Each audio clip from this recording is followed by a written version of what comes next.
بسم اللہ الرحمن الرحیم۔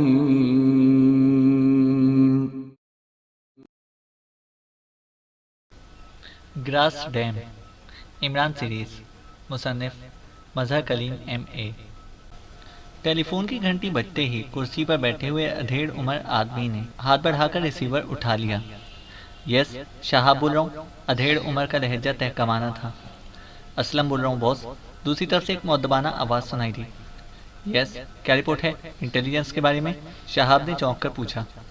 باس انٹیلیجنس کے ڈائریکٹر جنرل نے اسے دہشت گردی کی کارروائی نہیں سمجھتے، وہ اسے کسی بین الاقوامی مجرم تنظیم کا کارنامہ سمجھ رہے ہیں، اسلم نے مؤدبانہ لہجے میں جواب دیتے ہوئے کہا۔ کیا مطلب؟ پوری تفصیل بتاؤ، شہاب نے چونک کر کہا۔ ہمارے والا کیس انٹیلیجنس بیورو کے سپرنٹینڈنٹ فیاض کے پاس ہے۔ سپرنٹینڈنٹ فیاض نے بتایا ہے کہ اس نے اپنے چیف سے کیس ڈسکس کرتے ہوئے اسے دہشت گردی قرار دینے کی کوشش کی، لیکن ڈائریکٹر جنرل نے کہا کہ دہشت گرد مشینری کے پرزے چوری نہیں کرتے بلکہ وہ مشینری تباہ کر دیتے ہیں، اس لیے یہ کسی تنظیم کا کام ہے، اسلم نے جواب دیا۔ سپرنٹینڈنٹ فیاض سے یہ بات کیسے معلوم کی گئی؟ شہاب نے ہونٹ بھینچتے ہوئے کہا۔ جناب سپرنٹینڈنٹ فیاض کی ان دنوں ہوٹل گرینڈ کی اور پی مینیجر جیولٹ سے بڑی گہری دوستی ہے، چنانچہ جیولٹ کو بھاری رقم دے کر یہ ٹاسک دیا گیا کہ وہ سپرنٹینڈنٹ فیاض سے اس سلسلے میں حتمی معلومات حاصل کرے۔ جیولٹ جو کہ ایسے کاموں میں ماہر ہے اور اس نے باقاعدہ یہاں جرائم کا ایک چھوٹا سا انتہائی مؤثر اور فعال سنڈیکیٹ بنایا ہوا ہے، اس لیے جیولٹ نے بڑی مہارت سے کام کیا ہے۔ پہلے سے سپر فیاض کو دوستی کا چکر دے کر علیحدہ کمرے میں بلوا لیا۔ اس کا خیال تھا کہ سپرنٹینڈنٹ فیاض عیاش قسم کا آدمی ہے، اس لیے عیاشی کے چکر میں وہ سب کچھ اگل دے گا، لیکن علیحدہ ملاقات میں اسے معلوم ہوا کہ سپرنٹینڈنٹ فیاض صرف ذہنی تفریح کا قائل ہے، وہ خوبصورت اور نوجوان لڑکیوں کے ساتھ گھنٹوں گزار تو سکتا ہے، گپے مار سکتا ہے، لیکن وہ اخلاقی حدود کراس کرنے کا عادی نہیں ہے اور نہ ہی وہ شراب پیتا ہے۔ اس لیے جیولٹ کو اس ملاقات میں ناکامی ہوئی تو اس نے فوری طور پر دوسرا منصوبہ تیار کر لیا۔ اس نے باتوں باتوں میں سپرنٹینڈنٹ فیاض کو بتایا کہ وہ گزشتہ روز راشٹونا کھنڈرات کو دیکھنے گئی تھی، تو اس نے وہاں ایک کھنڈر میں سے 2 ایسے آدمیوں کو نکلتے ہوئے دیکھا جو یورپ میں خاصے معروف مجرم اور پیشہ ور قاتل ہیں۔ جیولٹ نے سپرنٹینڈنٹ فیاض کو یہ بات اس انداز میں بتائی کہ اسے یقین آ گیا کہ ان مجرموں نے ان کھنڈرات میں اپنا خفیہ اڈہ بنایا ہوا ہے، ورنہ ظاہر ہے کہ ایسے لوگ آثار قدیمہ دیکھنے میں تو کوئی دلچسپی نہیں رکھتے۔ اس پر سپرنٹینڈنٹ فیاض نے اس سے اس کھنڈر کی تفصیل پوچھی اور پھر وہ ہوٹل سے ہی اپنی سرکاری جیپ میں کھنڈرات کی طرف روانہ ہو گیا۔ کھنڈرات کا فاصلہ چونکہ ہوٹل سے کافی ہے، اس لیے جیولٹ نے اپنے سنڈیکیٹ کے 2 آدمیوں کو کال کر کے انہیں سارا منصوبہ سمجھایا اور وہ دونوں ایک تیز رفتار کار میں سوار ہو کر وہاں پر پہنچ گئے۔ سپرنٹینڈنٹ فیاض کی جیپ انہیں راستے میں ہی مل گئی تھی، یہ دونوں وہاں کھنڈرات میں چھپ گئے تھے۔ سپرنٹینڈنٹ فیاض جب وہاں پہنچا تو اسے پکڑ لیا گیا اور اسے باندھ کر اسے پوچھ گچھ کی گئی، لیکن اسے کچھ بتانے سے انکار کر دیا، تو ان دونوں نے اس پر تشدد کیا اور پھر تشدد کے سامنے سپرنٹینڈنٹ فیاض نے زبان کھول دی اور اس نے یہ بات بتائی۔ وہ دونوں اسے بے ہوش کر کے واپس آ گئے ہیں، کیونکہ وہ سرکاری آدمی تھا اس لیے انہوں نے اسے ہلاک نہیں کیا، ورنہ انٹیلیجنس ان کے پیچھے لگ سکتی تھی۔ جیولٹ کو جب رپورٹ ملی تو اس نے مجھے رپورٹ دی اور میں آپ کو رپورٹ دے رہا ہوں، اسلم نے پوری بات بتاتے ہوئے کہا۔ لیکن جیولٹ کو تمہارے متعلق یقیناً معلوم ہوگا، اور اگر انٹیلیجنس کو جیولٹ کے بارے میں شک گزرا تو وہ اس کے ذریعے تم تک بھی پہنچ سکتے ہیں، شہاب نے قدرے غصیلے لہجے میں کہا۔ نو باس، جیولٹ کو صرف اسپیشل فون نمبر دیا گیا تھا اور بغیر نام کے کیس بک کرایا گیا تھا، اسلم نے جواب دیا۔ ٹھیک ہے، لیکن یہ رپورٹ باقی ہمارے لیے انتہائی خطرناک ہے، اگر کیس سیکرٹ سروس کو ٹرانسفر کر دیا گیا تو ہمارے لیے بہت سے مسائل پیدا ہو جائیں گے، شہاب نے کہا۔ سر میرے ذہن میں ایک تجویز ہے، اسلم نے کہا۔ کون سی تجویز؟ کھل کر بات کرو، شہاب نے کہا۔ باس کیوں نہ گراس ڈیم پر کوئی دہشت گردانہ کارروائی کرا دی جائے، مثلاً اس کے جنریٹر گیٹ تعمیر ہو رہے ہیں، انہیں بموں سے اڑا دیا جائے، اس طرح ڈائریکٹر جنرل اور دوسرے اعلیٰ حکام کنفرم ہو جائیں گے کہ یہ ساری کارروائی دہشت گردوں کی ہے، اس طرح کیس سیکرٹ سروس کو ٹرانسفر ہونے کا خدشہ ختم ہو جائے گا، اسلم نے کہا۔ ہاں اچھی تجویز ہے، گڈ، کیا تم ایسا کر سکتے ہو؟ شہاب نے کہا۔ یس باس، یہاں ایک ایسا گروپ موجود ہے جو بھاری رقم کے عوض یہ کارروائی کر سکتا ہے، اسلم نے کہا۔ تم تک تو بات نہیں پہنچے گی، شہاب نے کہا۔ نہیں باس، وہی جیولٹ والا سلسلہ دہرایا جائے گا، اسلم نے جواب دیا۔ اوکے ٹھیک ہے، رقم کی فکر مت کرو، لیکن یہ کام آج رات ہی ہو جانا چاہیے، شہاب نے کہا۔ یس باس، بے فکر رہیں، آج ہی ایسا ہو جائے گا، دوسری طرف سے کہا گیا۔ تو شہاب نے ہاتھ مار کر کیڈل دبایا اور پھر ٹون آنے پر اس نے نمبر پریس کرنا شروع کر دیا۔ علی جا ہاؤس۔ رابطہ قائم ہوتے ہی ایک نسوانی آواز سنائی دی۔ شہاب بول رہا ہوں، علی جا صاحب سے بات کر رہا ہوں، شہاب نے اسی طرح سرد اور سخت لہجے میں کہا۔ سیٹھ علی جا بول رہا ہوں، چند لمحوں بعد ایک بھاری سی آواز سنائی دی۔ شہاب بول رہا ہوں علی جا، شہاب نے کہا۔ او ہاں، کیا رپورٹ ہے؟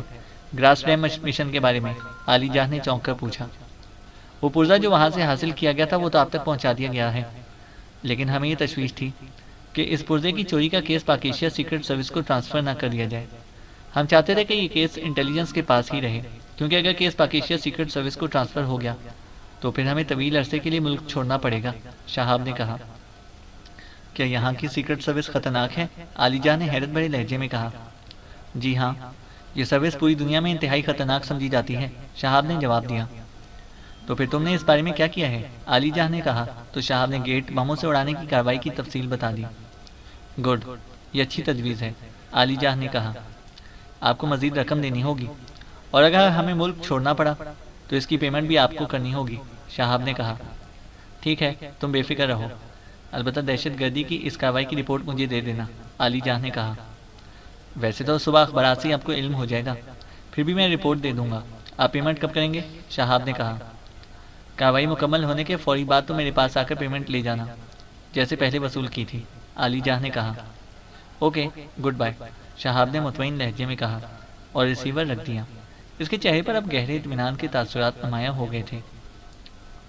عمران رانا ہاؤس پہنچا تو ٹائیگر وہاں موجود تھا۔ کیا پوزیشن ہے سپر فیاض کی؟ عمران نے ٹائیگر سے پوچھا۔ جوزف نے اس کی بینڈیج کر دی ہے، لیکن میرے کہنے پر انہیں بے ہوش ہی رکھا گیا ہے تاکہ آپ انہیں جس طرح چاہیں ٹریٹ کر سکیں، ٹائیگر نے جواب دیا۔ آؤ میرے ساتھ، پہلے مجھے تفصیل بتاؤ، عمران نے کہا اور پھر ٹائیگر کو ساتھ لی وہ سٹنگ روم میں آ گیا۔ ہاں، اب بتاؤ کہ اس کی کار کے نشانات وغیرہ سے کچھ مزید پتہ چلا کہ تشدد کرنے والے کون تھے اور جیولٹ کا اس میں کتنا کردار ہے؟ عمران نے کہا۔ کار کے ٹائروں کے نشانات تو عام سے تھے باس، باقی مزید انکوائری اس لیے نہیں ہو سکی کہ سپر فیاض کو فوری طور پر یہاں پہنچانا تھا، ٹائیگر نے جواب دیا۔ اوکے، پھر تم جاؤ اور اس بارے میں معلومات حاصل کرو۔ سپر فیاض پر عام مجرم ہاتھ نہیں ڈال سکتے، یقیناً یہ کوئی خاص معاملہ ہو سکتا ہے، عمران نے کہا تو ٹائیگر نے اس بات میں سر ہلایا اور اٹھ کر کھڑا ہوا۔ اس نے عمران کو سلام کیا اور تیز سے اس قدم اٹھاتا کمرے سے باہر چلا گیا۔ جوزف، عمران نے جوزف کو آواز دی، کیونکہ اسے معلوم تھا کہ جب تک وہ رانا ہاؤس میں رہے گا جوزف اس کے قریب ہی موجود رہے گا۔ یس باس، جوزف نے اندر داخل ہو کر کہا۔ کیا پوزیشن ہے سپر فیاض کی؟ زیادہ زخمی تو نہیں ہے؟ عمران نے پوچھا۔ نہیں باس، زیادہ زخمی نہیں ہے، کوڑوں کے 4-5 زخم ہیں اور وہ بھی زیادہ گہرے نہیں ہیں، لگتا ہے کہ کوڑے مارنے والوں نے جان بوجھ کر زیادہ قوت استعمال نہیں کی، جوزف نے جواب دیتے ہوئے کہا۔ ٹھیک ہے، آؤ، اور وہ جوانا کہاں ہے؟ عمران نے کرسی سے اٹھتے ہوئے کہا۔ وہ اپنے کمرے میں ہے، جوزف نے جواب دیا تو عمران نے اس بات میں سر ہلا دیا اور پھر وہ جوزف کے ساتھ چلتا ہوا تھوڑی دیر بعد ایک کمرے میں داخل ہوا جہاں بیڈ پر سپر فیاض بے ہوشی کے عالم میں لیٹا ہوا تھا۔ عمران نے اس کے زخموں کی نوعیت کو دیکھا تو اس کے چہرے پر اطمینان کے تاثرات ابھر آئے۔ اسے پہلے طاقت کا انجیکشن لگا دو اور پھر اسے ہوش میں لے کر آؤ، عمران نے کرسی پر بیٹھتے ہوئے کہا تو جوزف نے اس بات میں سر ہلا دیا اور ایک دیوار میں نصب الماری کی طرف بڑھ گیا۔ چند لمحوں بعد وہ عمران کی ہدایت پر عمل کر چکا تھا۔ تھوڑی دیر بعد سپر فیاض نے کراتے ہوئے آنکھیں کھول دی۔ پہلے چند لمحے تو اس کی آنکھوں میں دھند سی چھائی رہی، پھر وہ بے اختیار اچھل کر بیٹھ گیا اور حیرت سے ادھر ادھر دیکھنے لگا، اور پھر جیسے ہی اس کی نظریں سائیڈ کرسی پر بیٹھے ہوئے عمران پر پڑی اور اس کے ساتھ کھڑے ہوئے جوزف کو دیکھا تو بے اختیار اس طرح اچھل پڑا جیسے اچانک جسم میں لاکھوں وولٹیج کا الیکٹرک کرنٹ آ گیا ہو۔ یہ عمران، جوزف، تم، یہ میں کہاں ہوں؟ یہ کیا ہے؟ سپر فیاض نے انتہائی حیرت بھرے لہجے میں کہا۔ اگر تم چل سکتے ہو تو پھر نیچے اترو، کسی اور کمرے میں بیٹھ کر تفصیل سے بات ہوگی، عمران نے مسکراتے ہوئے کہا۔ ہاں، اوہ، لیکن یہ میرے زخموں پر بینڈیج یہ کس نے کی ہے؟ سپر فیاض نے بیڈ سے نیچے اترتے ہوئے حیرت بھرے لہجے میں کہا۔ جوزف نے کی ہے، اسے میں نے اس کی باقاعدہ ٹریننگ دے رکھی ہے، عمران نے اٹھ کر کھڑے ہوتے ہوئے کہا۔ مگر یہ سب کچھ کیا ہے؟ یہ کون سی جگہ ہے؟ میں تو ادھر کھنڈرات میں گیا تھا، پھر اوہ، سپر فیاض بولتے بولتے اس طرح رک گیا جیسے بجلی آف ہو جانے سے ٹیپ ریکارڈر اچانک خاموش ہو جاتا ہے، اور عمران بے اختیار مسکرا دیا۔ وہ سمجھ گیا تھا کہ سپر فیاض کیوں اچانک خاموش ہو گیا ہے، کیونکہ وہ سرکاری فرائض کے بارے میں عمران کو کچھ بتانا نہ چاہتا ہوگا۔ البتہ وہ بیڈ سے نیچے اتر آیا تھا۔ اس کی سرکاری یونیفارم کافی پھٹ گئی تھی اور مسلی ہوئی تھی۔ جوزف، سپر فیاض کے نام کے مطابق الماری سے کوئی اچھا سا سوٹ لے آؤ، ورنہ اس کی حالت میں اگر یہ ڈیڈی کے سامنے پہنچ گیا تو پھر اچھے بھلے ڈاکٹر بھی اس کی مرہم پٹی نہ کر سکیں گے۔ عمران نے مسکراتے ہوئے کہا۔ کیا مطلب؟ بڑے صاحب کیا یہاں موجود ہیں؟ سپر فیاض کا چہرہ یکلخت دھواں سا ہو گیا تھا۔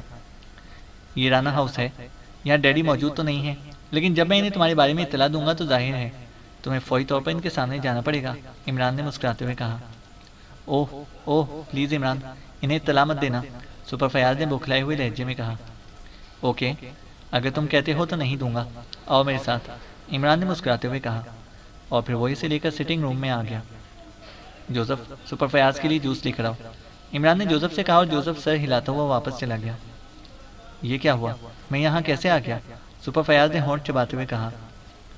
جوزف اور جوانا کھنڈرات کی سیر کرنے گئے ہوئے تھے، وہاں ایک کھنڈر میں تم زخمی حالت میں بے ہوش پڑے ہوئے تھے، وہ تمہیں لے کر آئے ہیں اور پھر مجھے اطلاع دی تو میں نے تمہاری بینڈیج کرنے کا کہا اور خود یہاں آ گیا۔ اب تم خود بتاؤ گے تم وہاں کیوں گئے تھے اور کیا ہوا ہے وہاں؟ کس نے تمہیں کوڑوں سے کوڑے مارے تھے اور کیوں؟ عمران نے ایسے انداز میں کہا جیسے یہ سب کچھ معمولی سی بات ہو۔ میں ایک سرکاری کیس کے سلسلے میں وہاں گیا تھا، وہاں مجرموں نے اچانک مجھے چھاپ لیا اور پھر مجھے چوٹ لگا کر بے ہوش کر دیا گیا، سپر فیاض نے منہ بنا کر جواب دیتے ہوئے کہا۔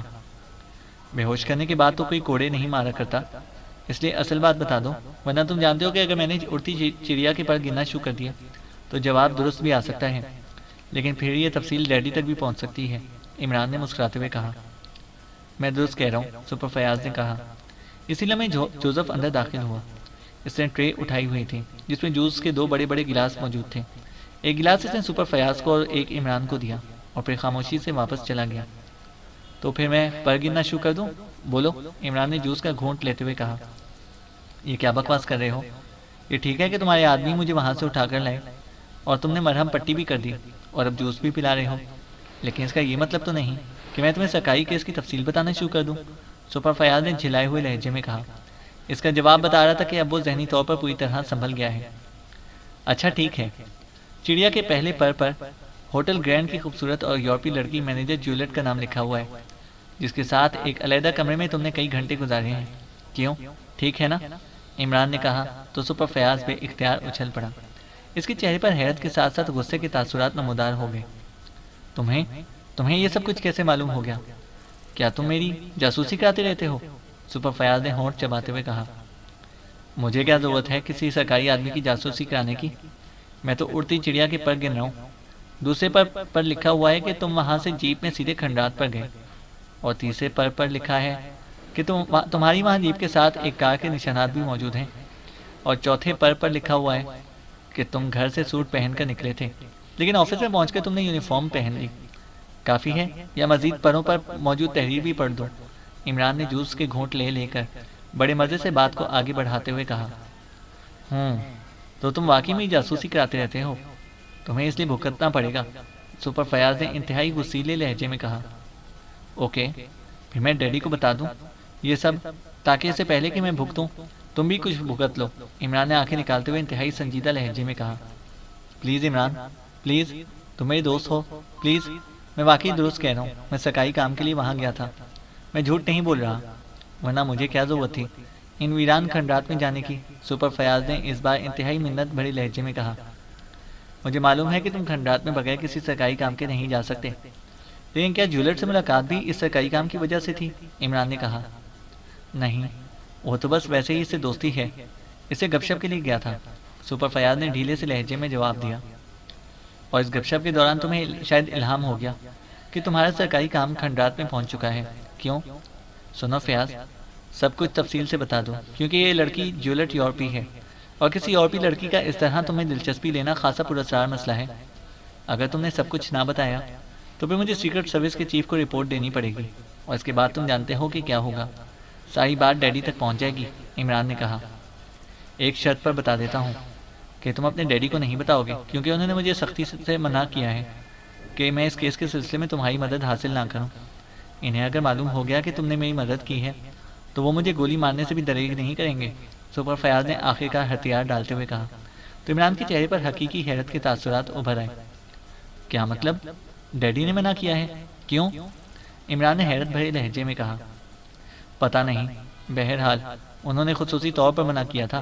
شاید وہ چاہتے ہیں کہ میں خود اس مشن کو مکمل کروں، سپر فیاض نے کہا۔ ٹھیک ہے، بتاؤ، اور بے فکر رہو، بات باہر نہیں جائے گی، عمران نے کہا۔ گراس ڈیم کے بارے میں جانتے ہو کچھ؟ سپر فیاض نے کہا۔ ہاں، سوانی ڈیم کے ساتھ ایک چھوٹا سا مصنوعی ڈیم بنایا جا رہا ہے تاکہ اس کی کیپیسٹی کو بڑھایا جا سکے، عمران نے کہا۔ اس گراس ڈیم کے لیے حکومت نے عالمی معاہدے کے تحت کارمن سے انتہائی قیمتی مشینری امپورٹ کی ہے۔ یہ مشینری گراس ڈیم کے علاقے میں ایک بند احاطے میں رکھی گئی۔ چونکہ یہ انتہائی قیمتی مشینری ہے، اس لیے اس کی حفاظت کے لیے بھی خصوصی انتظامات کیے گئے۔ لیکن پھر اچانک انٹیلیجنس کو رپورٹ ملی کہ اس کی سب سے قیمتی اور آپریٹنگ مشین کا اہم اور سب سے قیمتی پرزہ چرا لیا گیا ہے۔ مشینری کو کھول کر اندر سے یہ پرزہ نکالا گیا ہے۔ اس پرزے کو آپریٹنگ سوئچ کہتے ہیں۔ اس پرزے کے بغیر یہ ساری مشینری بیکار ہو جاتی ہے، اور یہ پرزہ یہاں کسی صورت تیار ہی نہیں کیا جا سکتا، اور نہ ہی حکومت کارمن اس کی تفصیلات مہیا کر سکتی ہے۔ اس کے لیے دوسری مشینری منگوانی پڑے گی، لیکن یہ اس قدر قیمتی ہے کہ پاکیزہ اس کا متحمل نہیں ہو سکتا۔ چنانچہ اس پرزے کو تلاش کرنے کا مشن انٹیلیجنس کو سونپ دیا گیا۔ ایک انسپیکٹر نے وہاں انکوائری مکمل کی، لیکن کچھ پتہ نہ چلا۔ صرف اتنا معلوم ہوا کہ وہاں مسلح چوکیداروں کو کسی گیس سے بے ہوش کر دیا گیا تھا، اور پھر صبح جب انہیں ہوش آیا تو وہ پرزہ غائب تھا۔ ویسے مشینری درست حالت میں تھی، اسے تباہ نہیں کیا گیا تھا، سپر فیاض نے تفصیل بتاتے ہوئے کہا۔ پھر؟ عمران نے ہونٹ چباتے ہوئے کہا۔ پھر کیا، ہم نے بڑی مغز ماری کی، لیکن مجرموں کا کچھ پتہ نہ چلا۔ میں نے تمہارے ڈیڈی سے کہا ہے کہ یہ کسی بین الاقوامی تنظیم کا کام ہے، اس لیے یہ کیس سیکرٹ سروس کو ٹرانسفر کر دیا جائے، لیکن انہوں نے انکار کر دیا۔ انہوں نے شاید اسے اپنے محکمے کی انا کا مسئلہ بنا لیا ہے۔ چنانچہ کل چیف سیکرٹری نے اس سلسلے میں خصوصی میٹنگ کال کی تھی۔ چونکہ بڑے صاحب نے اس میٹنگ کے سلسلے میں مصروف رہنا تھا، ادھر ہوٹل گرینڈ کی مینیجر جولیٹ نے مجھے ملاقات کی آفر کی تھی، اس لیے میں نے سوچا کہ میں دفتر جانے کی بجائے ہوٹل گرینڈ چلا جاؤں۔ چنانچہ میں نے یونیفارم پہننے کی بجائے سوٹ پہن لیا۔ اس پر تمہاری بھابھی بگڑ گئی، اس لیے مجبوراً مجھے آفس جانا پڑا۔ وہاں بڑے صاحب کا فون آ گیا کہ وہ واپس آ رہے ہیں، چنانچہ مجھے آفس میں موجود ایمرجنسی کے لیے رکھی ہوئی یونیفارم کو پہننا پڑا۔ بڑے صاحب نے نادر شاہی حکم دے دیا کہ 1 ہفتے کے اندر اندر ہر صورت میں مجرم پکڑے جائیں اور پرزہ برآمد کیا جائے، ورنہ میری باقی عمر جیل میں سڑتے ہوئے گزرے گی، اور شاید یہ حکم بھی دے دیا جائے کہ میں تم سے کوئی مدد حاصل نہ کروں۔ میں بے حد پریشان ہوا، چنانچہ میں نے اپنے ذہن کو ہلکا پھلکا کرنے کے لیے جولیٹ سے ملاقات کرنے کا سوچا۔ جولیٹ سے باتیں ہوتی رہیں۔ اچانک جولیٹ نے بتایا کہ وہ آثار قدیمہ میں بے حد دلچسپی رکھتی ہے۔ وہ کل راسٹونا کے خندرات میں گئی تھی، تو اس نے وہاں 2 معروف یورپی مجرموں اور پیشہ ور قاتلوں کو دیکھا، تو وہ بے حد حیران ہوئی۔ چونکہ ایسے مجرموں کو آثار قدیمہ سے کوئی دلچسپی نہیں ہو سکتی، اس لیے اس کا خیال تھا کہ ان لوگوں نے وہاں کوئی اڈا بنایا ہوا ہوگا۔ اس نے مجھے یہ بات بتائی اس لیے تھی کہ میں اگر انہیں گرفتار کر لوں تو اس طرح میرے محکمے میں کارکردگی بڑھ جائے گی۔ چنانچہ میں ہوٹل سے نکل کر ان کھنڈرات کا جائزہ لینے چلا گیا، تاکہ وہاں کا جائزہ لینے کے بعد اپنے محکمے کے آدمیوں کو وہاں بلا کر انہیں تعینات کر سکوں۔ لیکن جیسے ہی میں ایک کھنڈر میں داخل ہوا، مجھ پر حملہ کر دیا گیا اور میں بے ہوش ہو گیا۔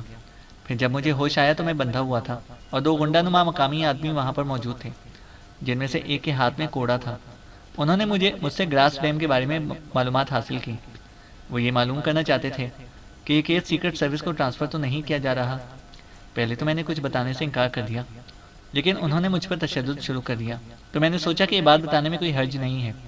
چنانچہ میں نے انہیں تمہارے ڈیڈی سے ہونے والی میٹنگ کے بارے میں بتا دیا، جس پر انہوں نے میرے سر پر چوٹ مار کر مجھے بے ہوش کر دیا، اور اس کے بعد مجھے ہوش یہاں پر آیا ہے، سپر فیاض نے پوری تفصیل بتاتے ہوئے کہا۔ اس کے لہجے سے عمران سمجھ گیا کہ وہ درست کہہ رہا ہے۔ کیا تم ان گنڈوں کو جانتے ہو؟ عمران نے پوچھا۔ نہیں، سپر فیاض نے جواب دیا۔ جب تم وہاں پہنچے تو تم نے وہاں کوئی کار دیکھی تھی؟ عمران نے پوچھا۔ نہیں، میں نے تو کوئی کار نہیں دیکھی تھی وہاں، سپر فیاض نے جواب دیا۔ ان گنڈوں کا حلیہ کیا تھا؟ عمران نے پوچھا تو سپر فیاض نے حلیہ بتا دیا۔ اس پرزے کی کیا تفصیلات ہیں؟ عمران نے پوچھا۔ نہیں، میں نہیں بتاؤں گا، ورنہ تم نے اس پر کام کرنا ہے، اور تمہارے ڈیڈی کو معلوم ہو گیا تو واقعی مجھے گولی مار دیں گے، سپر فیاض نے جواب دیتے ہوئے کہا۔ کیا تم ان مجرموں کو ٹریس کر لو گے اور یہ پرزہ برآمد کر لو گے، جبکہ تم خود بتا رہے ہو کہ یہ پرزہ انتہائی اہمیت کا حامل ہے؟ عمران نے کہا۔ اب ظاہر ہے کچھ نہ کچھ تو کرنا پڑے گا، سپر فیاض نے کہا، اور پھر اس سے پہلے کہ عمران مزید کچھ کہتا، سپر فیاض اس طرح چونک پڑا جیسے اس کے ذہن میں اچانک کوئی خیال آیا ہو۔ اوہ اوہ، دیکھو عمران، کیا ایسا ہو سکتا ہے کہ تم سیکرٹ سروس کے چیف کو کہو کہ یہ کیس سیکرٹ سروس کو ٹرانسفر کرا دو؟ اس طرح میری جان چھوٹ جائے گی۔ پلیز عمران، تم میرے دوست ہو، میرے بھائی ہو، پلیز یہ کام کرا دو، سپر فیاض نے انتہائی منت بھرے لہجے میں کہا۔ نہیں، اب ایسا ممکن نہیں ہے، کیونکہ اب اگر ایسا ہوا تو ڈیڈی سمجھ جائیں گے کہ تم نے مجھے کہہ کر یہ کام کرایا ہے۔ نتیجہ یہ کہ تمہاری کم بختی بہرحال آ جائے گی، اور میں نہیں چاہتا کہ میرا دوست زندگی سے ہاتھ دھو بیٹھے، عمران نے جواب دیا۔ اوہ اوہ، واقعی تم ٹھیک کہہ رہے ہو، پھر بتاؤ کہ میں کیا کروں، سپر فیاض نے انتہائی مایوسانہ لہجے میں کہا۔ کام کرو، اور کیا کرنا ہے، اتنا بڑا ڈپارٹمنٹ ہے اور تم اس کے سپرنٹینڈنٹ ہو۔ کام کرو اور مجرموں کو پکڑ کر ڈیڈی کے سامنے پیش کر دو، تاکہ ڈیڈی کو بھی معلوم ہو سکے کہ سپر فیاض واقعی سپر فیاض ہے، سویپر فیاض نہیں ہے، عمران نے مسکراتے ہوئے جواب دیا۔ ٹھیک ہے، لیکن سنو، کیا تم میری خفیہ طور پر کوئی مدد نہیں کر سکتے پلیز، سپر فیاض نے کہا۔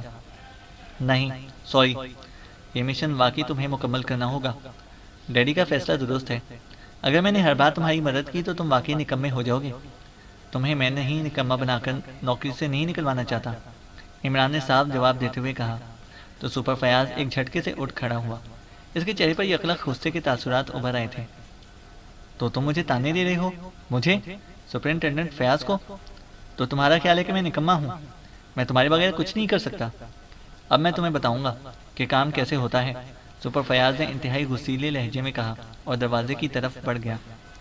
سنو، ایک منٹ، سلمہ بھابھی کا فون آیا تھا، میں نے انہیں بتا دیا ہے کہ تم سرکاری کام میں مصروف ہو، اس لیے رابطہ نہیں کر سکتے، میں نے جان بوجھ کر تمہارے زخمی ہونے کا انہیں نہیں بتایا، اس لیے باقی کہانی تم خود بنا لینا۔ ویسے تمہاری سرکاری جیپ وہیں کھنڈرات میں موجود ہے، اگر تم چاہو تو میں جوزف کو تمہارے ساتھ بھجوا دیتا ہوں، وہ تمہیں کھنڈرات میں پہنچا دے گا تاکہ تم اپنی سرکاری جیپ واپس لا سکو، عمران نے بھی کرسی سے اٹھتے ہوئے کہا۔